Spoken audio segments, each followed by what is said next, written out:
So let's give a round of applause to the Council's first Ignite session presenter, Michael Naylor, Superintendent of Mineola Central School District, and his presentation is, Are You in the Box You Want to Be?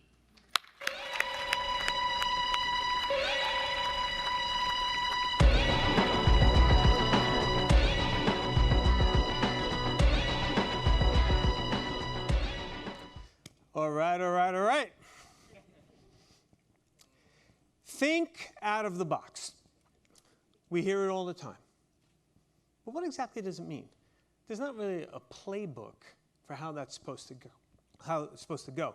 Because if there were, that would be cheating. So how are we supposed to frame this? A loose definition is think in an original or creative way. But what are we supposed to be creative about?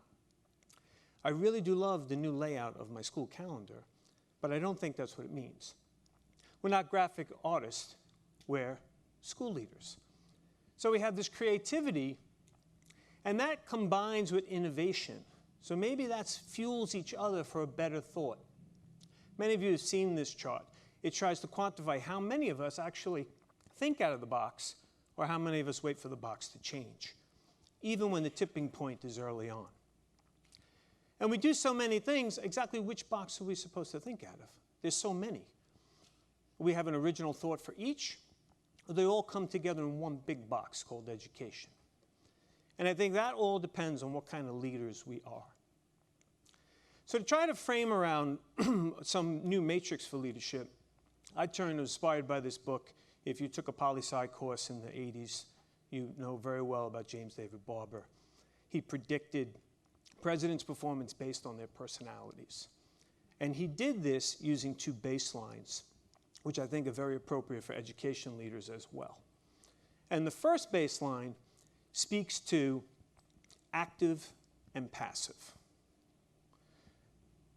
And that typically is not whether you're visible or sit behind your desk. It really is about, do you lead or do you follow? And yes, that's not an oxymoron. Many leaders do follow. And then the second baseline is positive and negative. That's kind of self-explanatory. But basically, do you love what you do, or is it a job? And when you put those together, you get this quadrant of different types of leaders that we all fall into. Let's take a look at passive negative. Now, passive negative are leaders that don't feel they have the power or the authority to make change. I like to refer to them as complain and comply. You know the type I'm talking about. Things can't get done because of all other stuff. Tax cap, unfunded mandates, state aid. All these things happen at the end of the day. They check boxes and go home. The next group are the passive positives. Now this is an interesting group because they basically lead high-performing school districts. And their mantra is kind of, if it ain't broke, don't fix it. And why should they? Constituents love it. Everything's going well. There's really no reason to change. And on this graph, they fall in at the tail end of innovation. The question is, what's the value added in those districts? The active negatives, now this is an interesting group. Reactionary, progressive, but haphazard. I like to call them the rebels without a cause. And the real motivation with this group is why? Are they trying to keep up with the Joneses? Or are they tilting at windmills?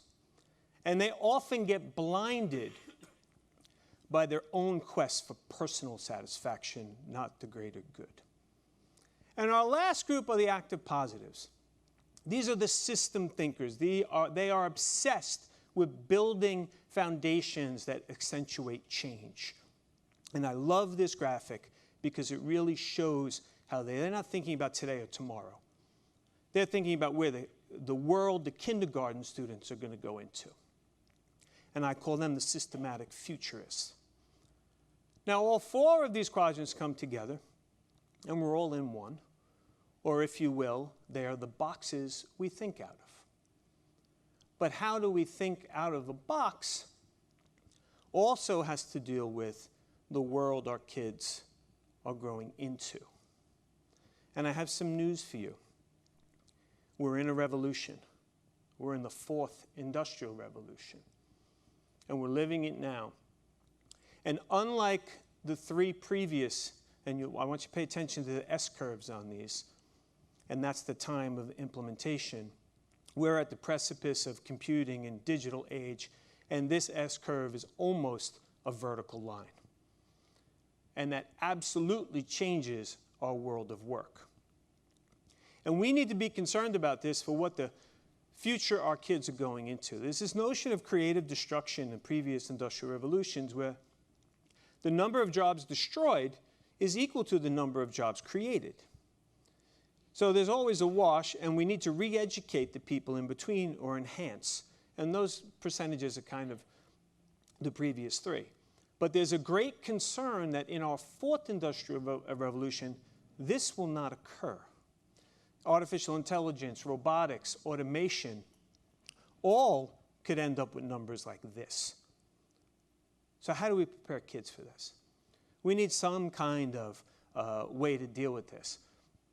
And when work changes, the economy changes. So here's some examples of what's known as the gig economy, where work is freelance.